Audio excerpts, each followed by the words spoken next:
فيهما آلهة إلا الله لفسدتا فسبحان الله رب العرش عما يصفون لا يسأل عما يفعل وهم يسألون أم اتخذوا من دونه آلهة قل هاتوا برهانكم هذا ذكر من معي وذكر من قبلي بل أكثرهم لا يعلمون الحق فهم معرضون وما أرسلنا من قبلك من رسول إلا نوحي إليه أنه لا إله إلا أنا فاعبدون وقالوا اتخذ الرحمن ولدا سبحانه بل عباد مكرمون لا يسبقونه بالقول وهم بأمره يعملون يعلم ما بين أيديهم وما خلفهم ولا يشفعون إلا لمن ارتضى وهم من خشيته مشفقون ومن يقل منهم إني إله من دونه فذلك نجزيه جهنم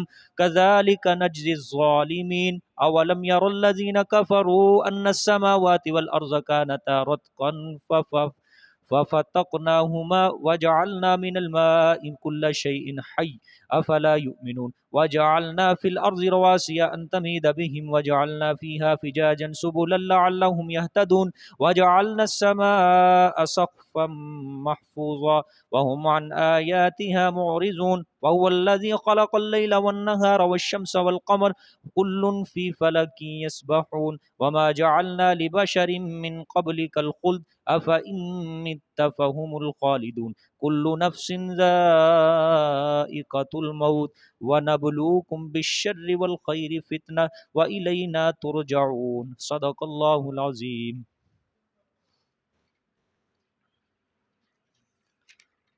کل کے سبق میں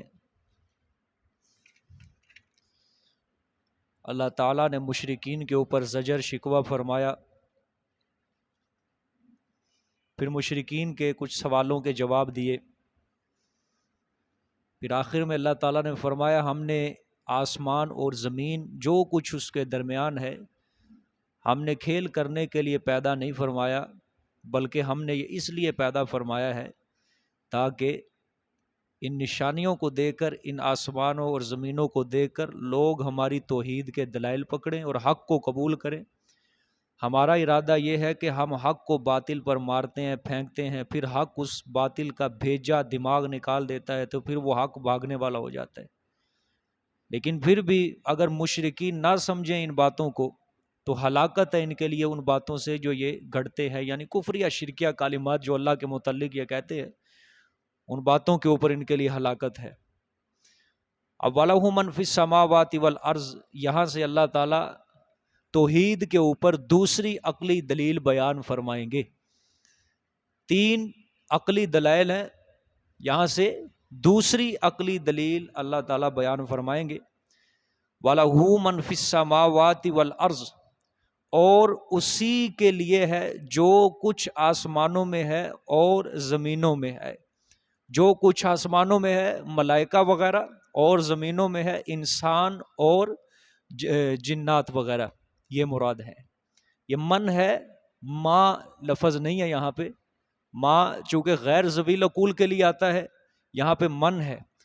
اللہ تعالیٰ نے اپنی ملکیت کا ذکر فرمایا کہ آسمان اور زمین میں جو چیزیں بھی ہیں ذوی العقول وہ سب میری ملکیت کے اندر ہے، یعنی سب میرے آگے عاجز ہے، ٹھیک ہے، میرے حکم کے تابع ہیں، میرے سامنے عاجز ہیں، میری ملکیت کے اندر ہیں۔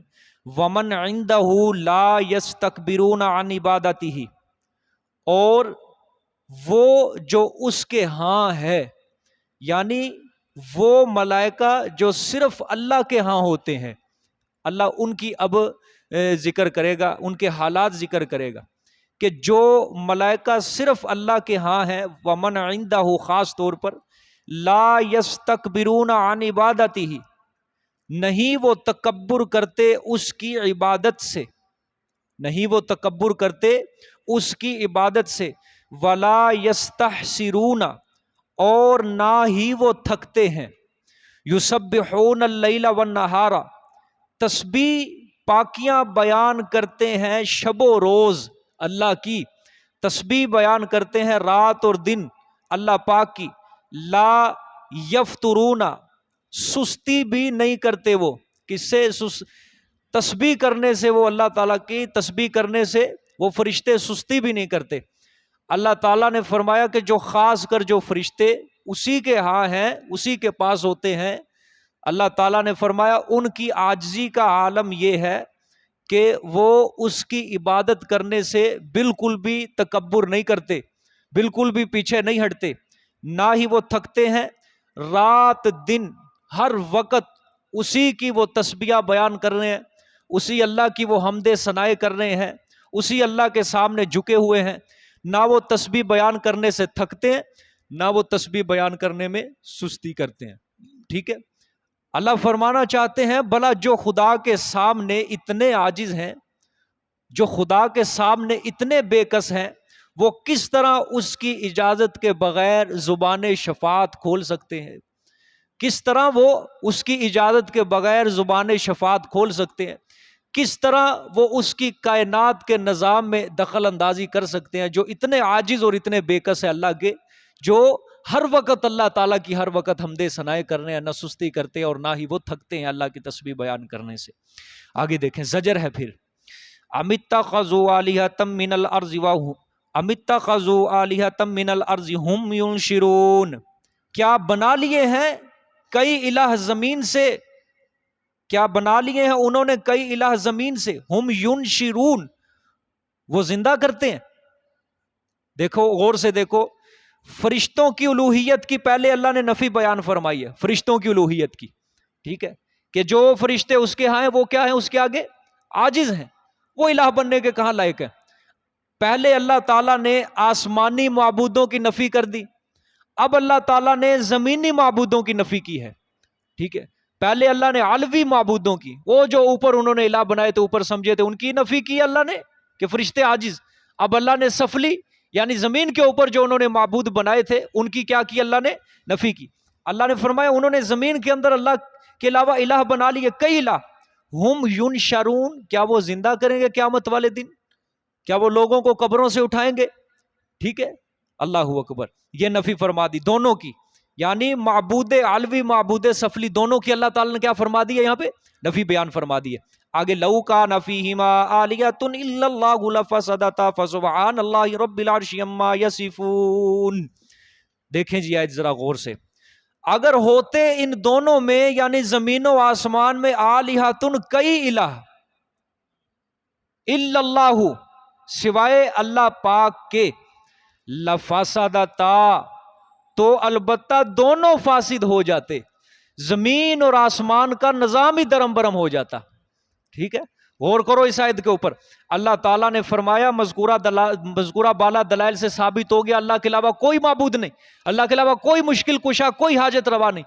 اگر اللہ کے سوا زمین و آسمان میں کئی معبود ہوتے تو لفسدتا، زمین و آسمان کا نظام بھی کیا ہو جاتا؟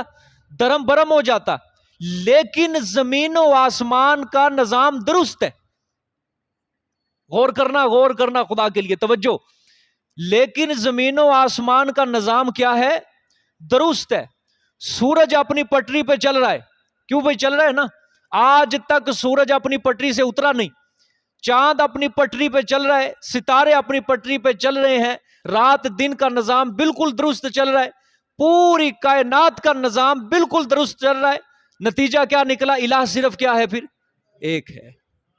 نہیں سمجھ آئی بات؟ نتیجہ کیا ہے؟ نظام کیا چل رہا ہے؟ درست چل رہا ہے، کیونکہ الہ صرف کیا ہے؟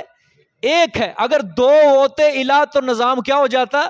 درم برم ہو جاتا۔ سبحان اللہ، کیسی زبردست اللہ پاک نے دلیل بیان فرمائی ہے۔ اگر زمین و آسمان کے اندر کئی الہ ہوتے الا اللہ، اللہ کے سوا، لفسدتا تو زمین و آسمان کا نظام کیا ہو جاتا؟ درہم برم ہو جاتا۔ لیکن زمین و آسمان کا نظام کیا ہے؟ درست ہے، ٹھیک ہے۔ چاند اپنی پٹری پہ چل رہا ہے، ستارے اپنی پٹری پہ چل رہے ہیں، چاند اپنی پٹری پہ، سورج اپنی پٹری پہ چل رہا ہے، رات دن سارے اللہ کے حکم کے تابع ہیں، سورج چاند اپنے اللہ کے حکم کے تابع ہیں۔ آسمان اللہ کے حکم کے تابع ہے، زمین اللہ کے حکم کے تابع ہے، ساری کائنات کا نظام چونکہ درست چل رہا ہے تو پھر نتیجہ یہ ہوا الہ بھی صرف کیا ہے؟ ایک ہے، ٹھیک ہے۔ فسبحان اللہ رب العرش عما یصفون، بس پاک ہے اللہ کی ذات وہ جو عرش عظیم کا رب ہے، کس چیز سے پاک ہے؟ عما یصفون، ان باتوں سے جو یہ مشرک گھڑتے ہیں، جو یہ مشرک کیا کرتے ہیں؟ گھڑتے ہیں کہ فلانا بھی معبود ہے، فلانا بھی معبود ہے، فلانا اللہ کی صفت میں شریک ہے، فلانا شریک ہے، فلانا شریک ہے، فلانے کو اللہ نے اختیار دیا، فلانے کو اللہ نے اختیار۔ اللہ نے فرمایا ان کفریہ شرکیہ باتوں سے میں کیا ہوں؟ میں پاک ہوں، ٹھیک ہے۔ لا یسأل عما یفعل وہم یسألون، ہاں سبحان اللہ، نہیں پوچھا جا سکتا عما یفعل، ان کاموں کے بارے میں جو وہ کرتا ہے، نہیں پوچھا جا سکتا ان کاموں سے جو اللہ کرتا ہے، وَهُمْ يُسْأَلُونَ، اور وہ سارے کے سارے پوچھے جائیں گے، ٹھیک ہے۔ اللہ فرمانا چاہتے ہیں کہ میرے اوپر کسی کو سوال کرنے کا حق نہیں ہے، میرے اوپر کسی کو اعتراض کرنے کا حق نہیں ہے کہ میں نے یہ کیوں بنایا، یہ کیوں بنایا، یہ کیا کام کر دیا، یہ کیا کام کر دیا۔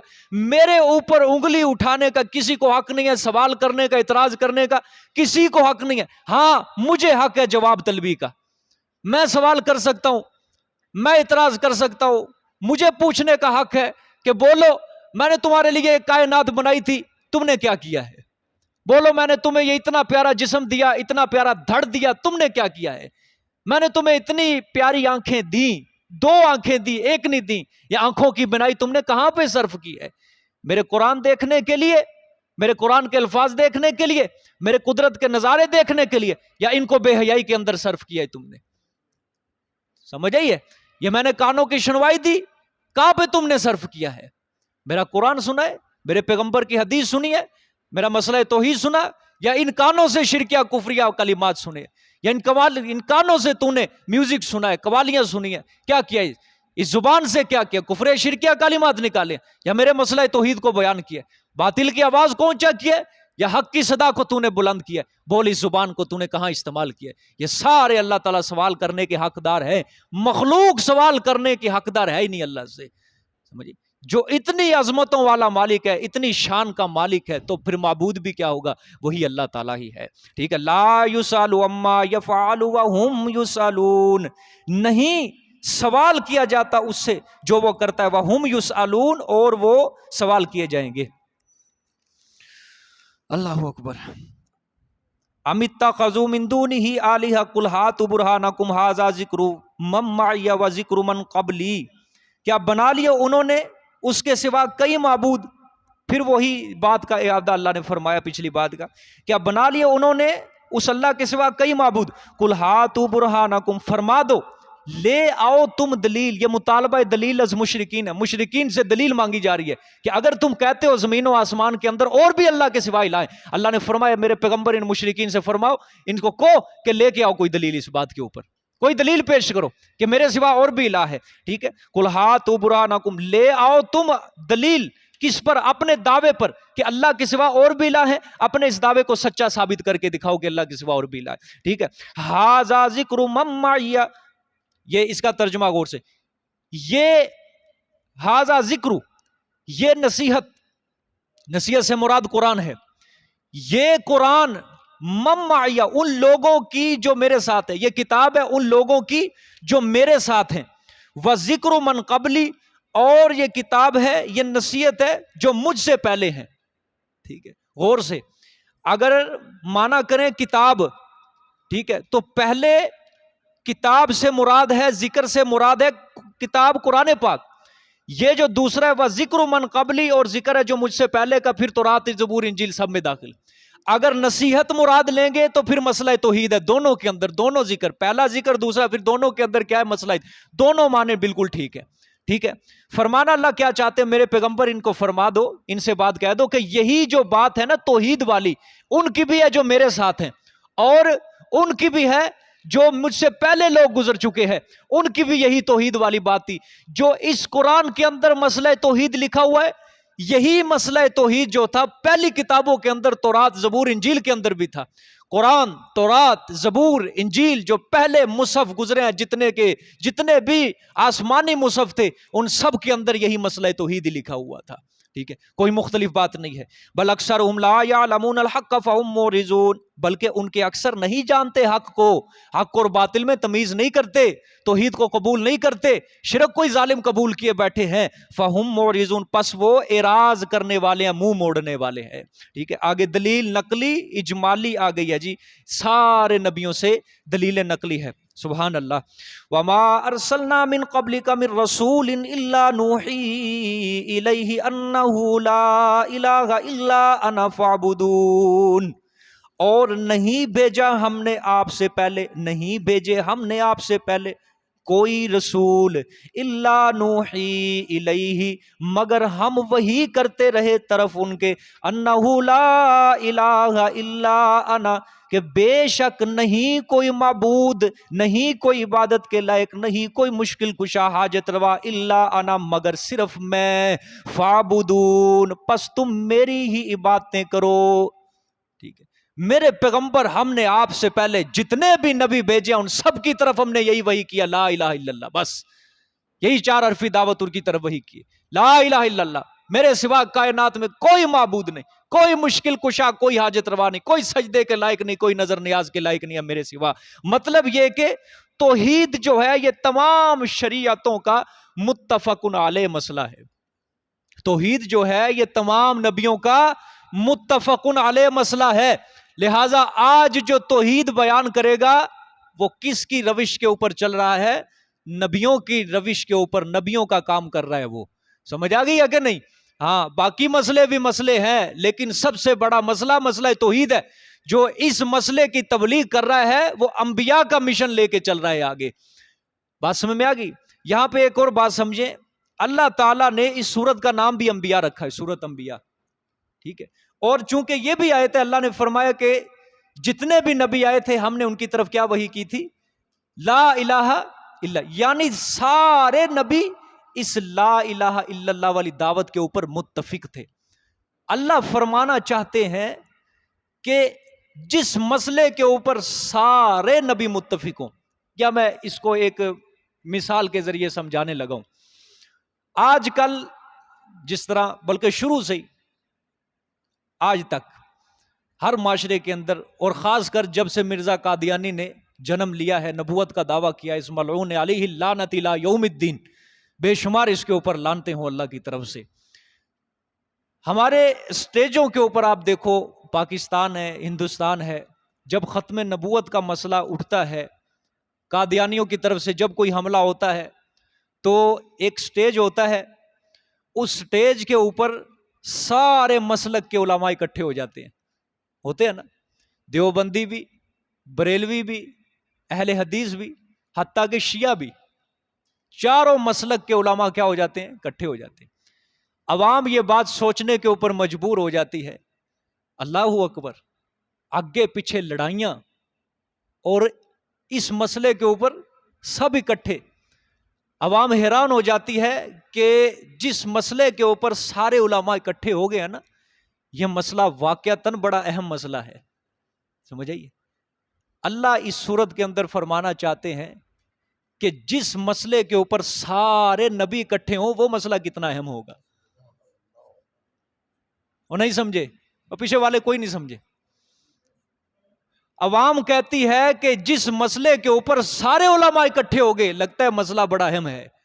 اللہ اس سورت کو بیان کر کے فرمانا چاہتے ہیں، سورت انبیاء جو نام رکھا گیا، اللہ فرمانا چاہتے ہیں جس مسئلے کے اوپر میرے سارے نبی اکٹھے تھے، جس مسئلے کے اوپر میرے سارے نبی متفق تھے، متحد تھے، وہ مسئلہ کتنا اہم ہوگا۔ سمجھ آ گئی یہ بات؟ یعنی مسئلہ توحید کتنا اہم مسئلہ ہے، جس پہ مسئلے کے اوپر سارے نبی اکٹھے ہو چکے تھے۔ ٹھیک ہے، ہاں، یعنی یہ مسئلہ توحید جو ہے یہ تمام شریعتوں کا متفق علیہ مسئلہ ہے۔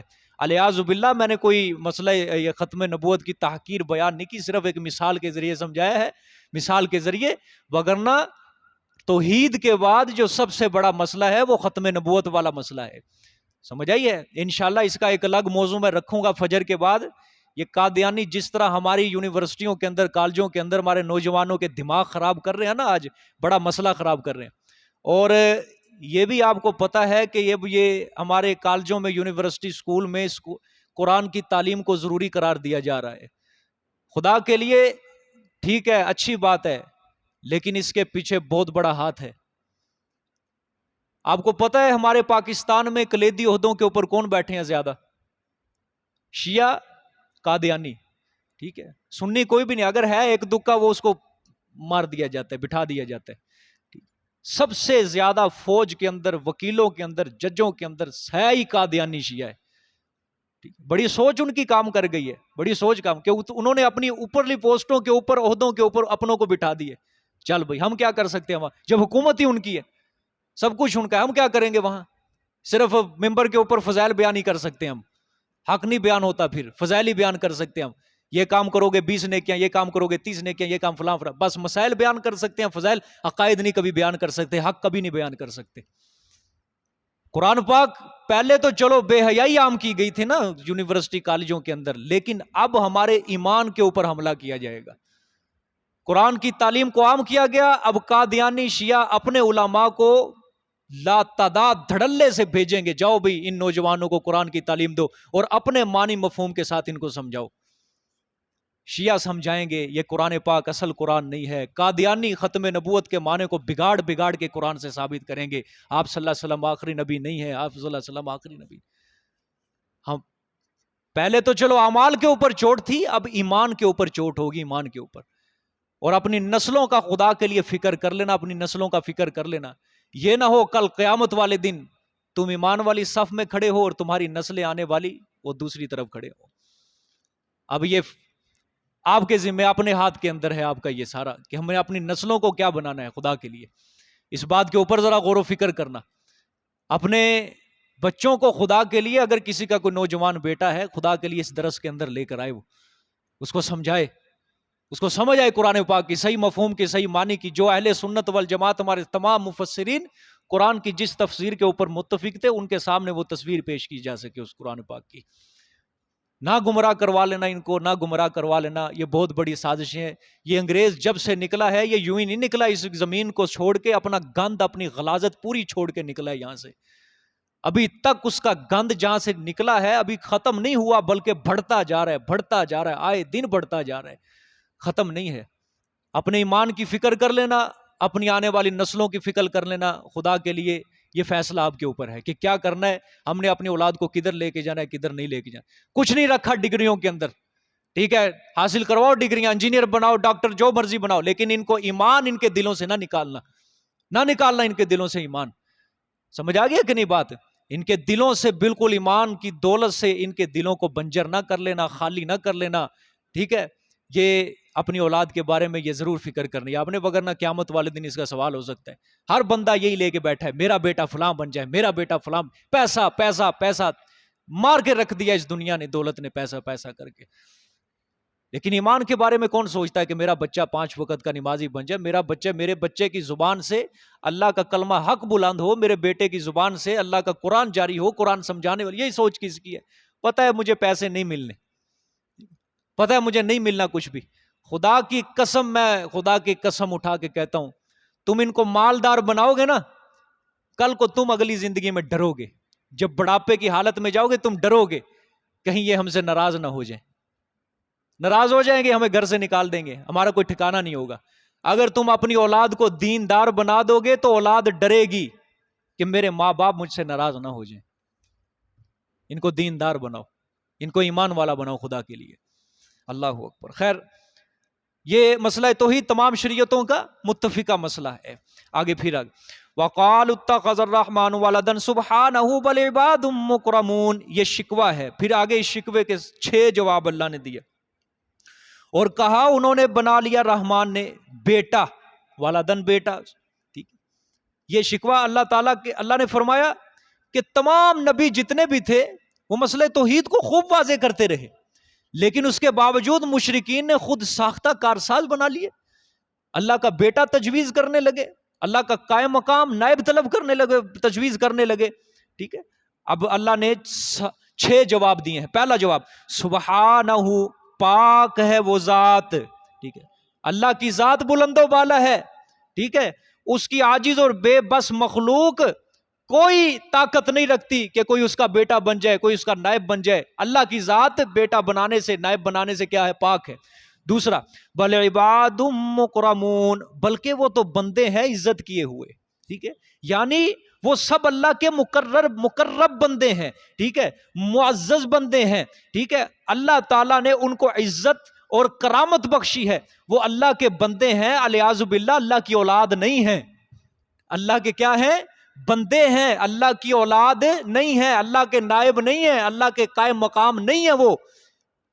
اب آپ غور سے دیکھیں، ذرا غور سے دیکھیں، جو لوگ کہتے ہیں وہ بتوں کی پوجا کرتے تھے، ٹھیک ہے، کیا کرتے تھے؟ بتوں کی پوجا کرتے۔ مشرکین مکہ نے بھی فرشتوں کو اللہ کی بیٹیاں قرار دیا تھا، ادھر سے عیسائیوں نے، یہودیوں نے، یہاں پہ اللہ کہہ رہے ہیں بل عباد، بلکہ وہ تو عزت دیے ہوئے ہیں، بلکہ وہ تو مقرر بندے ہیں۔ سورت آراف کے آخری رکوع میں بھی اللہ تعالیٰ نے فرمایا کہ جو لوگ اللہ کے سوا جن لوگوں کو پکارتے ہیں بل عباد امثال، وہ تو انہی جیسے بندے ہیں۔ لوگ کہتے ہیں وہ بتوں کی پوجا کرتے تھے اس لیے وہ مشرک تھے۔ قرآن اس بات کے اوپر زور بھی دے رہا ہے کہ وہ صرف خالص بتوں کی نہیں بلکہ بت بنا کے اس کو منسوب شخصیت کے ساتھ کرتے تھے، ٹھیک ہے۔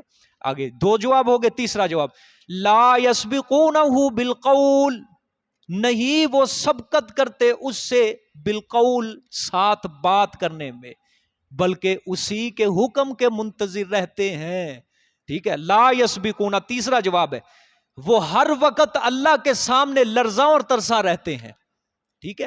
اور ظالموں، جن کو تم کہتے ہو نا یہ اللہ کے بیٹے ہیں، وہ تو ہر وقت اللہ کے سامنے کیا رہتے ہیں؟ لرزاں اور ترساں رہتے ہیں، اس سے بڑھ کر بات ہی نہیں کر سکتے، یعنی بغیر اس کی اجازت کے زبان شفاعت ہی نہیں کھول سکتے، بغیر اس کی اجازت کے اپنی زبان سے کوئی لفظ بھی نہیں نکال سکتے۔ جب ان کی عبدیت کا یہ حال ہے، جب ان کی عاجزی کا یہ حال ہے، وہ کس طرح معبود ہو سکتے ہیں؟ کس طرح اللہ کے قائم مقام، کس طرح نائب ہو سکتے ہیں اللہ تعالیٰ کی؟ کیا ضرورت ہے اللہ تعالیٰ کو ان کو بیٹا بنانے کی؟ کتنے ہو گئے جواب جی؟ 3۔ چوتھا جواب وَهُمْ بِأَمْرِهِ يَعْمَلُونَ، اور وہ ساتھ اسی کے حکم کے عمل کرتے ہیں، اپنی اجازت سے، اپنی مرضی سے وہ حکم بالکل نہیں چلاتے، بلکہ جو حکم اللہ کا ہوتا ہے وہ اسی حکم کے ماتحت کرتے ہیں کام، اپنی طرف سے بالکل اسی کے حکم کے کیا رہتے ہیں؟ منتظر، وہ اسی کے حکم کے کیا ہے؟ فرما بردار ہے، جو اللہ کرنے کا حکم کہتا ہے وہ وہی کرتے ہیں، بس اپنی مرضی سے کچھ بھی نہیں کرتے۔ تو جس مخلوق کا یہ حال ہو، جو اتنی عاجز ہو، وہ کس طرح معبود بن سکتی ہے؟ ٹھیک، کتنے جواب ہو گئے جی؟ 4۔ یعلم ما بین ایدیہم وما خلفہم، جانتا ہے وہ جو کچھ ان کے آگے ہے اور جو کچھ ان کے پیچھے ہے، ولا یشفعون، یہ 5واں جواب ہے، جانتا ہے جو کچھ ان کے آگے اور جو کچھ ان کے پیچھے ہے، یعنی اللہ صرف ہر چیز کو جاننے والا ہے، فرشتے نہیں، ٹھیک ہے، ہر چیز کو جاننے والا کیا ہے؟ ماضی مستقبل کو اللہ جانتا ہے، فرشتے نہیں جانتے، کیونکہ سب کے حوال سے صرف کون واقف ہے؟ اللہ واقف ہے۔ آگے دیکھیں کتنے جواب ہو گئے جی؟ 5۔ چھٹا جواب وَلَا يَشْفَعُونَ إِلَّا لِمَنِ ارْتَضَىٰ، ہاں، اور نہیں وہ سفارش کرتے مگر اس کے لیے جس کو اللہ پسند کرے۔ آگئی نا بات؟ ٹھیک ہے، پورا قرآن جب سے پڑھا رہا ہوں یہی بات کہہ رہا ہوں، جس کو اللہ پسند کرتا ہے اسی کے لیے شفاعت ہوتی ہے، اسی کے لیے شفاعت ہوتی ہے۔ نہیں وہ سفارش کرتے مگر اس کے لیے جس کو کون پسند کرے؟ اللہ پسند کرے۔ وہ ہر وقت اللہ، اب غور سے سمجھے، پیچھے یعلم ما بین ایدیہم وما خلفہم، ٹھیک ہے، اللہ ہی جانتا ہے جو کچھ ان کے آگے جو کچھ ان کے پیچھے۔ آگے فرمایا ولا یشفعون، اور وہ شفاعت نہیں کرتے، اپنے حکم سے وہ سفارش بالکل نہیں کرتے، ٹھیک ہے۔ بات سمجھو، فرشتے چونکہ عالم الغیب نہیں ہے، عالم الغیب کون ہے؟ اللہ۔ اللہ کو پتا ہے، اللہ عالم الغیب ہے، اللہ جانتا ہے کہ کون سا کام کس طرح کرنا ہے، کون سا کام نہیں کرنا، فرشتے نہیں جانتے، فرشتے نہیں جانتے۔ فرشتوں کو پتا ہے کہ ہم عالم الغیب نہیں ہیں، ہم آنے والے حالات سے واقف نہیں ہیں. اگر ہم یہ کام کریں گے تو اس کا نتیجہ الٹ بھی ہو سکتا ہے. ہم عالم الغیب نہیں ہیں, ہم کس طرح کام اپنی طرف سے کر سکتے ہیں؟ ہاں, ہمیں جو اللہ حکم دے گا ہم وہی کریں گے, کیونکہ اللہ کیا ہے؟ عالم الغیب ہے. اللہ کیا ہے؟ ہر چیز سے جاننے والے, آنے والے حالات سے اللہ واقف ہے. جس طرح کے اللہ تعالیٰ کو فرشتوں نے کیا کہا تھا کہ یا اللہ تو ایسی مخلوق بنا رہا ہے یہ زمین میں فساد کرے گی, خون ریزیاں کریں گی. اللہ نے فرمایا انی اعلم ما لا تعلمون, میں جانتا ہوں تم نہیں جانتے. ٹھیک ہے, اللہ نے امتحان کروایا, امتحان کے اندر حضرت آدم علیہ الصلوۃ والسلام جیت کے فرشتے ہار گئے. تو فرشتوں نے کیا کہا تھا؟ الا ما علمتنا, یا اللہ ہم عالم الغیب نہیں ہیں, ہم تو صرف اتنا علم جانتے ہیں جتنا کہ تو نے ہمیں دیا ہے بس. ٹھیک ہے, تو فرشتے کیوں نہیں اپنے طرف سے اللہ کے حکم کے اندر دخل اندازی کرتے؟ کیونکہ فرشتے عالم الغیب نہیں ہیں, فرشتوں کو پتہ نہیں ہے. ٹھیک ہے, لا یشفعون الا لمن ارتضی, نہیں وہ سفارش کرتے مگر اس کے لیے جس کو اللہ پسند کرے. ٹھیک ہے, اللہ فرمانا چاہتے ہیں مشرکو یہ بالکل اپنے ذہن سے بات نکال دو کہ فرشتے یہ تمہارے لیے سفارش کریں گے. سفارش صرف اس کے لیے ہوگی جس کو اللہ پسند کرے گا. ٹھیک ہے, یعنی کون؟ جو توحید والا ہوگا, جو ایمان والا ہوگا. گناہگار جو موحد ہوگا اس کے حق میں سفارش ہوگی بس. جو مشرک ہوگا, کافر ہوگا, اس کے حق میں بالکل شفاعت قبول ہی نہیں کی جائے گی. ٹھیک ہے, اللہ اکبر. آگے دیکھیں جی, کتنے جواب ہو گئے جی؟ 6 جواب ہو گئے پورے. وَهُم مِّن خَشْيَتِهِ مُشْفِقُونَ, یہ بھی اسی کے ساتھ ہے, اور وہ اس کی ہیبت سے ڈرنے والے ہیں. مشفقون ڈرتے ہیں, اللہ تعالیٰ کے جلال, روب اور ہیبت سے ڈرتے ہیں. تو وہ کس طرح پھر معبود ہو سکتے ہیں جو اتنے عاجز اور جو اتنے بے بس ہے؟ ٹھیک ہے, اللہ اکبر. آگے سبحان اللہ. وَمَن يَقُلْ مِنْهُمْ إِنِّي إِلَٰهٌ مِّن دُونِهِ فَذَلِكَ نَجْزِيهِ جَهَنَّمَ, اور وہ جو کہے گا ان میں سے انی الہ من دونہ, بے شک میں الہ ہوں اس اللہ کے سوا. جو ان فرشتوں میں سے کہے گا نا کہ میں اللہ کے سوا الہ ہوں, میں معبود ہوں, میری عبادت کرو, مجھے سجدے کرو, میرے نام کی نظر نیاز دو, جو کہے گا نا میں الہ ہوں, میں مشکل کشا, میں حاجت روا, اللہ نے فرمایا فَذَلِكَ نَجْزِيهِ جَهَنَّمَ, بس یہ ہم بدلا دیں گے اس کو جہنم, یعنی جہنم بدلا دیں گے. کوئی کہہ کے دکھائے کہ میں معبود ہوں اللہ کے سوا, ہم اس کو جہنم میں نہ گرا دے پھر گئے وہ. ٹھیک ہے, اللہ اکبر. اس آیت کو سامنے رکھ کے اس بات کا بھی اندازہ کرو, کیا شیخ عبد القادر جیلانی رحمۃ اللہ علیہ نے یہ آیت نہیں پڑھی ہوگی قرآن پاک کی؟ کیا حضرت عثمان علی حجویری رحمۃ اللہ علیہ نے یہ آیت نہیں پڑھی ہوگی؟ کیا سلطان باہو رحمۃ اللہ علیہ نے یہ آیت نہیں پڑھی ہوگی؟ کیا با یزید بستامی رحمۃ اللہ علیہ, خواجہ فرید الدین رحمۃ اللہ نے یہ آیت نہیں پڑھی ہوگی قرآن کی کہ ہمارے مرنے کے بعد ہماری پوجا پاٹ نہ کرنا ہے؟ بالکل یہ نہیں پڑھی ہوگی انہوں نے آیت. کیا جتنے بھی اللہ کے نیک ولی بزرگ تھے انہوں نے کہا تھا کہ ہمیں معبود بنا لینا مرنے کے بعد؟ نہیں. ہمارے مشکل کشا سمجھنا, ہمیں حاجت روا سمجھنا, کہا تھا. کیا انہوں نے یہ آیت نہیں پڑھی ہوگی کہ اللہ تعالیٰ ہمیں کیا دے گا؟ جہنم دے گا. غور کر لو اس آیت کے اوپر. کیا انہوں نے یہ پڑھی؟ کیا ڈرتے نہیں تھے وہ؟ اگر کوئی آج کا بندہ کہتا ہے, جو آج کا قبر پرست کہتا ہے نہیں جی نہیں, یہ کہہ کے گئے تھے, یہ کہہ کے گئے تھے کہ ہمارے نام کی نظر نیاز دینا, یہ کہہ کے گئے تھے. اگر کوئی آج کا بندہ کہے یہ مشکل کشا تھے, یہ حاجت روا, یہ کہہ کے گئے تھے, پھر تم قرآن کی اس آیت کے خلاف ان کو جہنمی خود ہی قرار دے رہے ہو. پھر تم خود ہی اپنے بزرگوں کے اوپر جن کے نام کی تم نظر نیاز دے رہے ہو نا, پھر تم ہی فتوے لگا رہے قرآن کی روح سے. اللہ تو خود کہہ رہے ہیں کہ جو ان میں سے کہے گا نا کہ بے شک میں الہ ہوں, تو پھر ہم بدلا دیں گے اس کو, کیا؟ جہنم کے اندر گرائیں گے. ٹھیک ہے, کذالک نجزی الظالمین, اسی طرح ہم بدلا دیں گے ظلم کرنے والوں کو. جو ظلم کرنے والوں کا بدلا ہوگا پھر یہی ان کا بھی حشر یہی ہوگا. ٹھیک ہے, اولم یر الذین کفروا ان السماوات والارض کانتا رتقا ففتقناہما. سبحان اللہ. اب یہ دلیل توحید عقلی نمبر 3 ہے. کیا نہیں دیکھا ان لوگوں نے جنہوں نے کفر کیا, بے شک آسمان اور زمین کانتا رتقن, بے شک آسمان اور زمین وہ بند تھے. ٹھیک ہے, وہ تھے کیا؟ بند. ففتقناہما, پس ہم نے ان دونوں کو کھولا.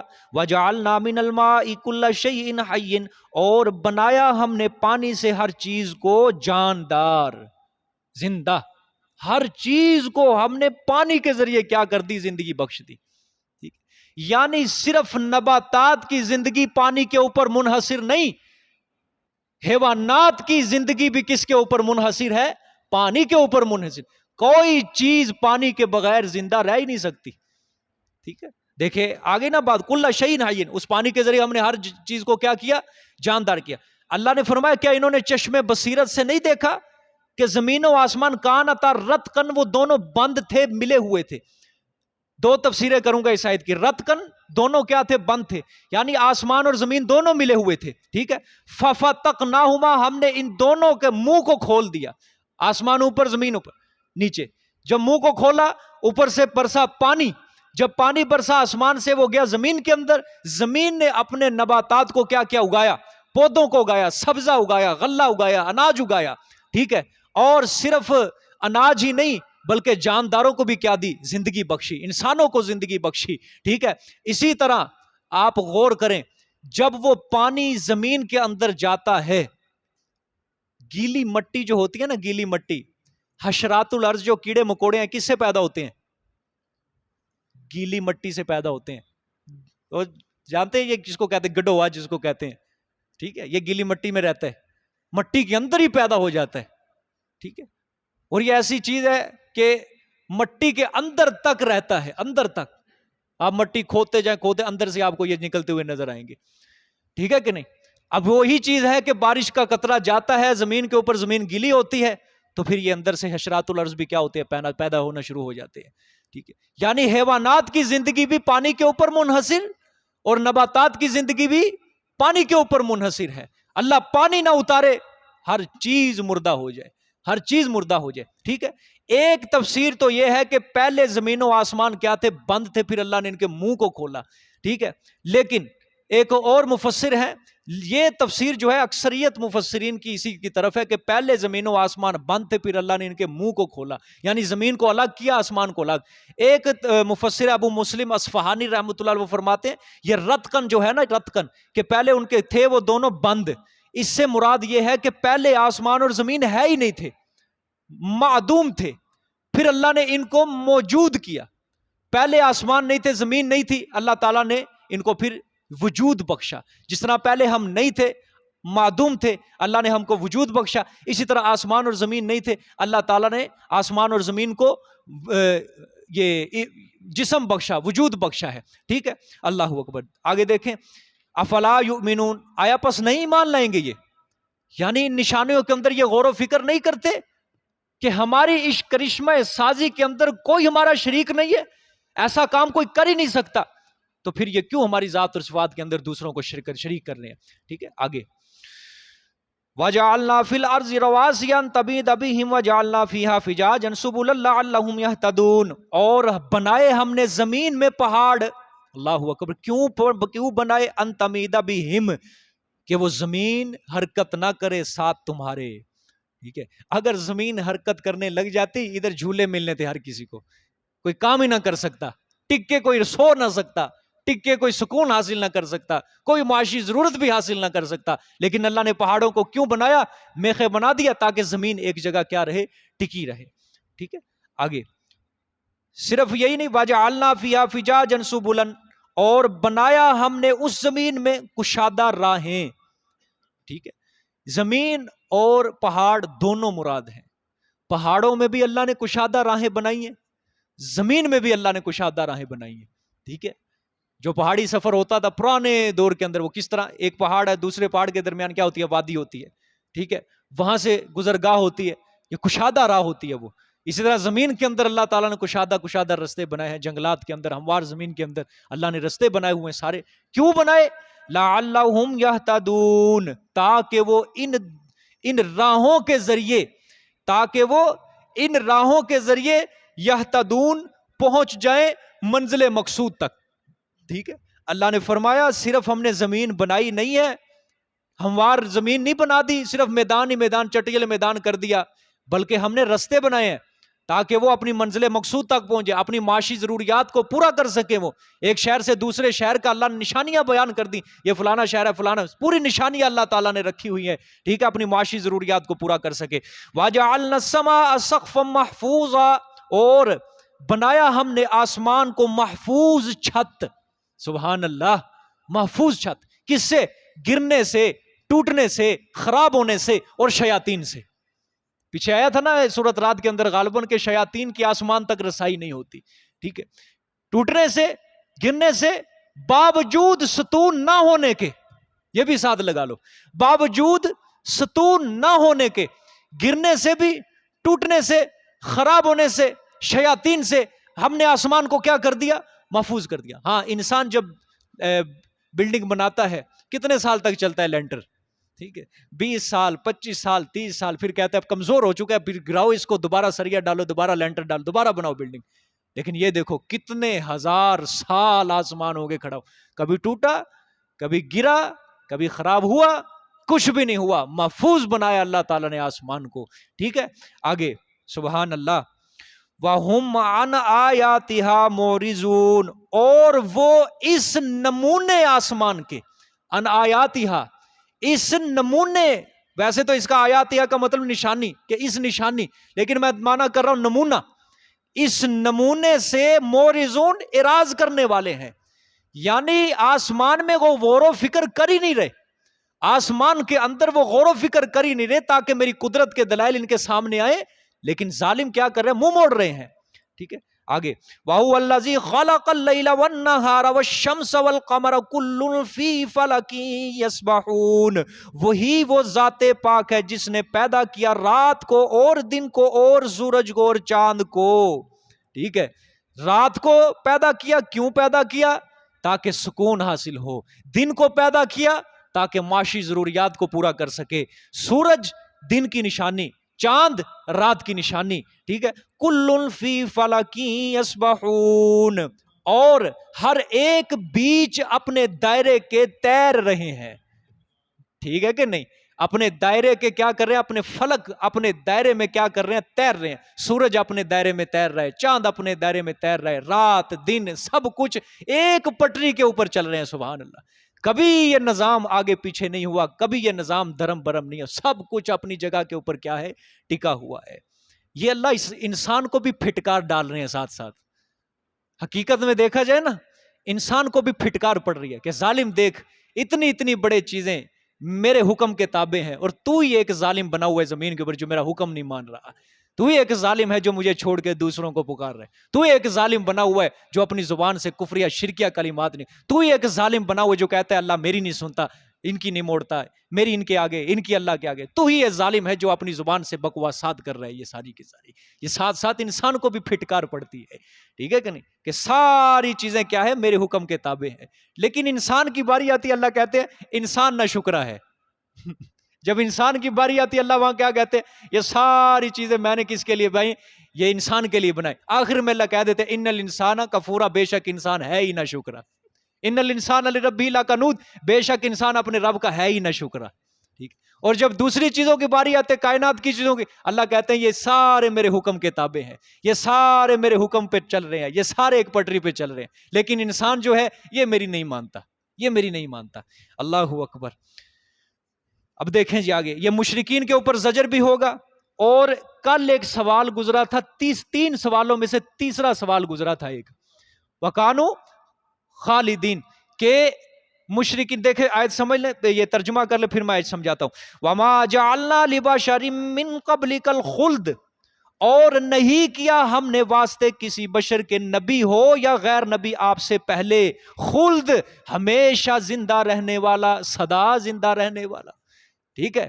نہیں کیا ہم نے کوئی بشر، کسی بشر کے لیے آپ سے پہلے خلد، ہمیشگی، سدا زندہ رہنا بالکل نہیں کیا ہم نے دنیا کے اندر۔ أَفَإِن مِّتَّ فَهُمُ الْخَالِدُونَ، آیا پس اگر آپ فوت ہوگے پس وہ ہمیشہ رہنے والے ہوں گے؟ وہ ہمیشہ کافر ہمیشہ۔ دیکھو شان نزول سمجھو، پھر یہ آیت سمجھ آگی، ٹھیک ہے؟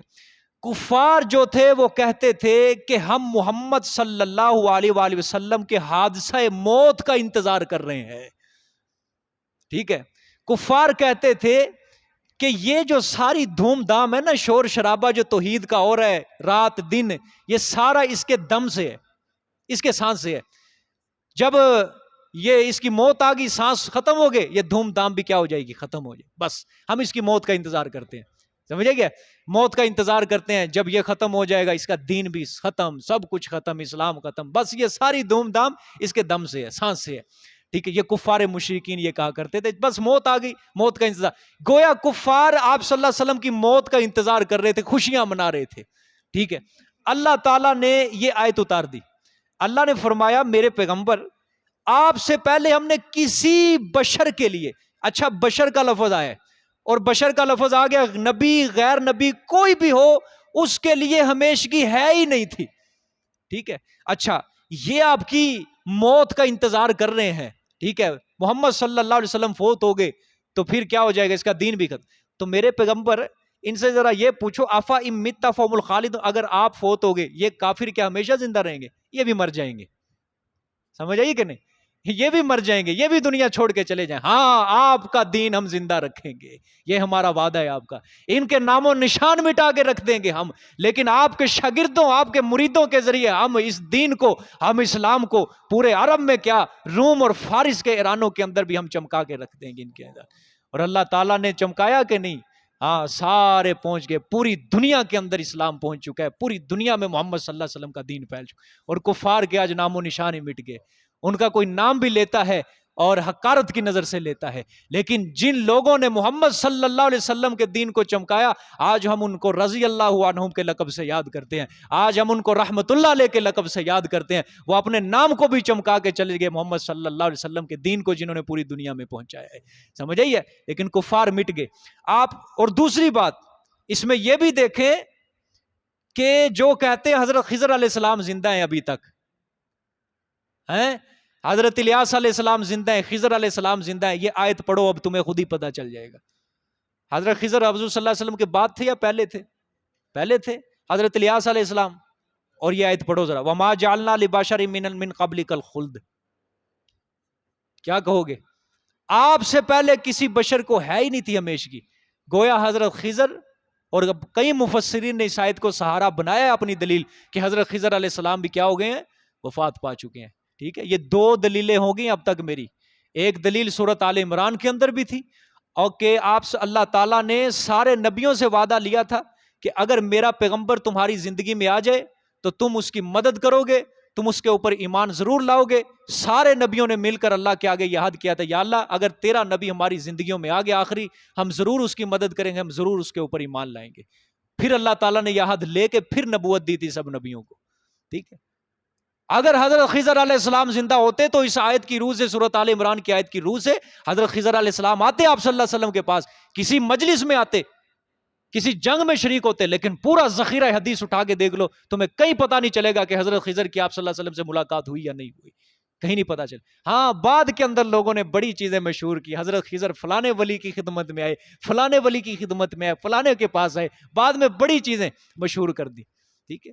لیکن ذخیرہ حدیث کے اندر آپ صلی اللہ علیہ وسلم کے ساتھ ملاقات سب۔ اور دوسری یہ آیت ہے، اس کو ذرا ذہن میں رکھنا ہے، سورۃ انبیاء آیت نمبر بھی دیکھ لیں، 35 ہے، 34 نمبر آیت، یہ حوالہ یاد کر لو، اللہ نے صاف کہا ہے کہ آپ سے پہلے کسی بشر کے لیے ہمیشگی ہے ہی نہیں تھی، سدا زندہ رہے، اور نیز حدیث شریف بھی ہے، آپ صلی اللہ علیہ وسلم نے فرمایا مجھ سے 100 سال بعد جو اس وقت میرے موجود ہیں، جو اس وقت میرے زمانے میں موجود ہیں، آج سے 100 سال بعد یہ سارے زمین کے اوپر زندہ نہیں رہیں گے، یہ کہا ہے آپ صلی اللہ، اور آپ صلی اللہ علیہ وسلم کا آخری صحابی جو تھا 110 ہجری میں فوت ہو چکا تھا، آخری عامر بن واصلہ رضی اللہ تعالیٰ عنہ کا آخری صحابی یہ تھا روئے زمین پہ جو فوت 110 ہجری میں، یعنی اب تک جو ہے میری عہد کے اندر آج سے 100 سال بعد کوئی بھی زندہ نہیں رہے گا۔ چلو اگر حضرت خضر زندہ تھے تو پھر آپ صلی اللہ علیہ وسلم کے 100 سال بعد وہی فوت ہو گئے۔ بڑے لوگوں کے عقائد بگڑ چکے ہیں، حضرت خضر کی ڈیوٹی اللہ نے دریاؤں کے اوپر لگائی ہوئی ہے، لوگ دریا سے گزرتے ہیں پیسے ڈالتے ہیں، خواجہ خضر کی نیاز، ٹھیک ہے؟ استغفر اللہ۔ آگے دیکھیں جی، اللہ نے فوراً آیت اتار دی کہ میرے پیغمبر یہ کافر آپ کی موت کے منتظر ہیں، اچھا ان کی بھی تو ابتدا ہے نا، اگر آپ نہیں رہیں گے یہ بھی نہیں، ٹھیک ہے؟ دیکھیں جی آگے، ہائے کل نفس ذائقۃ الموت، ہر نفس چکھنے والا ہے موت کو، ہر نفس چکھنے والا ہے موت. کافر ہو غیر کافر ہو، نبی ہو غیر نبی ہو، ولی ہو غیر ولی ہو، ہر کسی نے مر جانا ہے. نفس، ہر ذی روح چیز کو کیا کہتے ہیں؟ نفس. جس چیز کے اندر جان ہے اس کو نفس کہا جاتا ہے. انسان، حیوان، درندے، چرند، پرند، اشرات الارض، سانپ، رینگنے والی چیزیں ساری، مکھیاں، کیڑے مکوڑے، ہر نفس نے موت کا ذائقہ چکھنا ہے. ٹھیک ہے. بعض مفسرین کہتے ہیں اللہ تعالیٰ نے 18,000 جہان پیدا کیے ہیں، 18,000 مخلوقات. بعض کہتے ہیں اللہ نے 40,000 مخلوقات پیدا کیے. بعض کہتے ہیں 80,000. حضرت ابو سعید خدری رضی اللہ تعالیٰ عنہ غالباً فرمایا اللہ نے 80,000 مخلوقات پیدا کیے. وہ کیا تھا؟ نفس. ہر نفس نے کیا ہے؟ موت کا ذائقہ چکھنا ہے. ٹھیک. اللہ اکبر. کسی نے یہاں سدا زندہ نہیں رہنا، کسی نے نہیں رہنا. ایک نہ ایک موت کی چکی ہر وقت پس چل رہی ہے، اس کے اندر کوئی نہ کوئی دانہ پس رہا ہے. پھر ایک دن آئے گا، میری باری بھی آئے گی، تمہاری باری بھی آئے گی، تمہارا دانہ بھی اس چکی میں پیس جائے گا. ختم. کوئی نام لینے والا نہیں رہے گا، کوئی نہیں نام لینے والا. ایک چیز ہمارے ساتھ جائے گی، وہ یہ قرآن جو پڑھ رہے ہیں، بس جو نمازیں پڑھ رہے ہیں، جو نیک عمل کر رہے ہیں. ٹھیک ہے. اللہ اکبر. کوئی رونق بنیا پکھیاں دی، کوئی شیش کوئی چھوڑ کے شیش محل چلیا. اللہ اکبر. خواجہ غلام فرید رحمۃ اللہ علیہ کا شعر ہے بڑا. کوئی رونق بنیا پکھیاں دی، کوئی چھوڑ کے شیش محل چلیا.